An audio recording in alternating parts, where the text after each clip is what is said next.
I'm Matt from Cicadastone. We have a new album out today, actually, called Future Echoes, and we're super excited. Beautiful, Matt. Thanks for joining us today, brother. Thanks for having me. My pleasure. So, as you say, your new album, Future Echoes, lands today, May the 31st, mate. So, how's it feel to finally have it out there ready for mass consumption?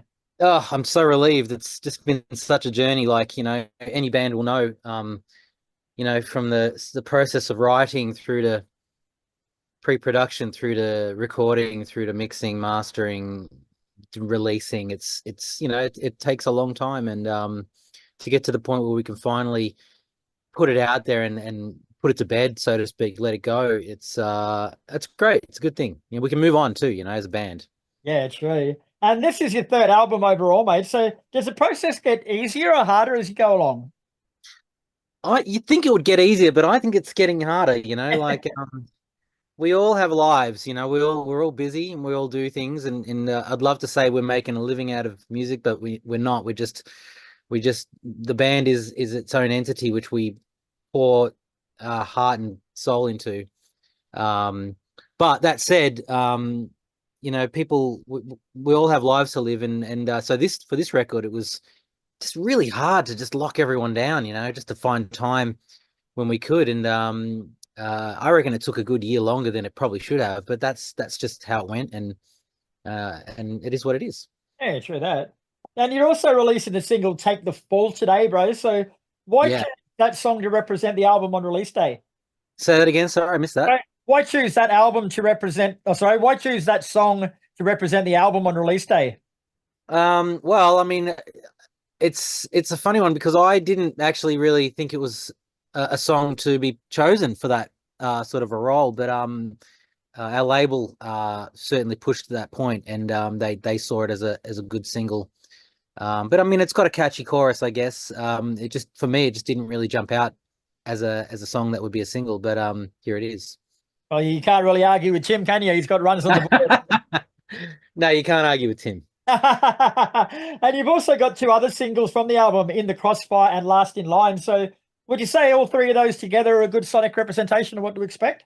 Yeah, I think so. I think they're definitely the more they've got the radio friendly choruses, I guess you'd say, at the end of the day. But they do show, all three songs show a bit of light and shade in their own way. And they do represent aspects of this record quite well. Yeah. So tell us about the rest of the album then, from a musical point of view, bro. Like, how would you sum it up, and what you're going for with it? Well, there's some songs that are heavier. There's some songs that are a little bit lighter. There's a bit of an acoustic, a couple of songs that have a bit more acoustic flavor to them. I don't know if there was any sort of angle I was going for. It's just, you just write songs, and what comes out at the time. For me, I certainly, I think I've said this in the past, I certainly leaned on our two previous records for just feel and vibe, and I think this album's a bit of a blend of both in that respect. It's got a bit more commercial appeal, but it's also got some dark elements too. Now, the cover art is pretty awesome, bro, featuring a child in a gas mask holding a yellow balloon. So Yeah. it looks awesome, but what sort of landscape is it trying to paint?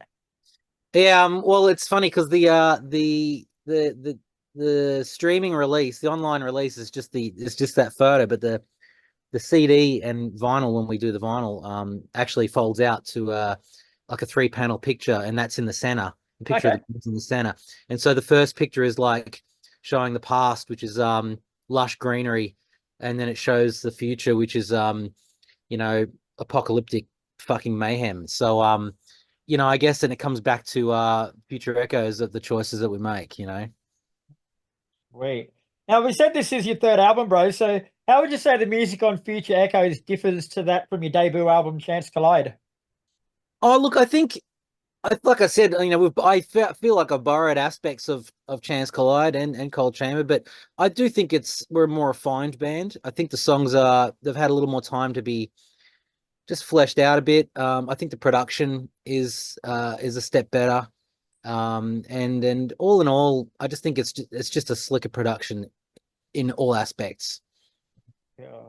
And your three albums have come in 4-year cycles, with Chance Collide coming out in 2016, you had Cold Chamber in 2020, and now Future Echoes in 2024. So Is that by design or just coincidence? It's coincidence. COVID had a bit to do with it. And I would definitely be saying the next album after Future Echoes is already well on its way being written, and I'd like to be pumping that out much sooner than 2028. True that. And listening to your music, bro, like it's heavily entrenched in the grunge type rock, which Totally. it's come in and out of favor over the years, mate. So, as a band, have you ever tried to keep up with the changing trends in music like that, or have you just followed your own path and like in? No. I mean, I never left 1994, so I'm still there. I'm still in high school. Yeah, look, I think at the end of the day, you know, we write songs, we make music for us. That's really obvious because we're certainly not trying to keep up with any trends. We're just making the songs we like to make, and if anyone digs it, that's great. Well, then, so along those lines, how much musical growth would you say there is left in Cicadastone? There's a bit to explore. You know, I think any band has to change in order to stay relevant. And even though I don't think we're very relevant, being stuck in the 90s, but as relevant as we can be, you know, I think each album's taken on a slight form of its own. It's slowly developing and changing. And I think that the next set of songs that we've been working on, they have a darker appeal again, and there's a bit more like just drop B tuning and interesting things we haven't done before, which is really cool. So you know, I think we'll do this until we can't, until there's no point, until we don't have anything left to say. Cool. Now, with the album coming out, bro, I'm guessing that there's going to be some launch parties. I wish, you know, we didn't really get time. I wanted to do something tonight, you know, and but we just didn't really get time to organize anything. So tomorrow night is, tonight. Let me start that again. Hmm? Let me start that all again. You're right. I'll edit that out. We're talking about today. So yeah, so look, you know, I wanted to organize something for last night, but we just didn't get time. So tonight is the night. We're going to have a big bash, and we're just going to celebrate, put out a good record, and enjoy it. Too easy, my friend. Well, thanks for your time today, mate. It's been a pleasure speaking with you, mate. The album is out today, and it's called Future Echoes, and it fucking rocks. So best of luck, my friend. Thanks, mate. Thanks for the time.